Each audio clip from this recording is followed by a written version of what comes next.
but nevertheless, it still is a word from God. And the word of the Lord for today is to be intentional.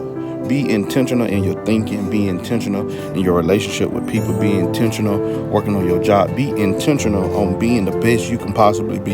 Yeah, everybody ain't gonna push you to be the best. Everybody don't desire for you to be the best. But when God puts you in a place and when God does things in your life, you have to know and understand that God is purposely pulling you from other people and from other addictions, from other problems. And I want you to understand something, people of God. God is allowing you to be stretched. Yeah, so when God is stretching you, don't see, let me say this. What makes the stretching part miserable is when you try to go against what God is doing.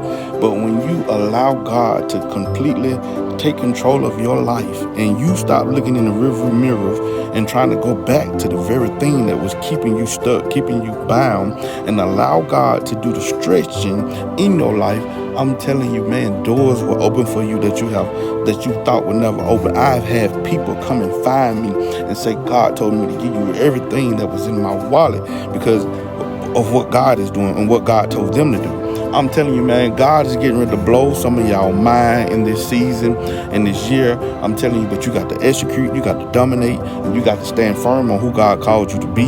Hey, if people don't want to grow with you, hey, walk away from them, let them go. It's gonna be okay. But you have to know that God is calling you into a higher place. And when God is calling you to a higher place, everybody can't go with you. You can't take Pookie, Ray Ray, and Cousin Nene and Cousin June June with you. Sometimes you got to go all by yourself, and you have to be like the three Hebrew boys when they were faced in the fiery furnace. The Bible said that the enemy threw them in there. And after they threw them in there, it was a fourth person that appeared in it. I want to let you know something, that no matter what you're going through, God said in this season, He going to get into trouble with you. Yes, you ain't going to be in it by yourself. He going to be in it with you. And I don't know about y'all, but I'd rather go through the fire knowing I got Jesus than for me to be outside of the fire and for me to be all by myself.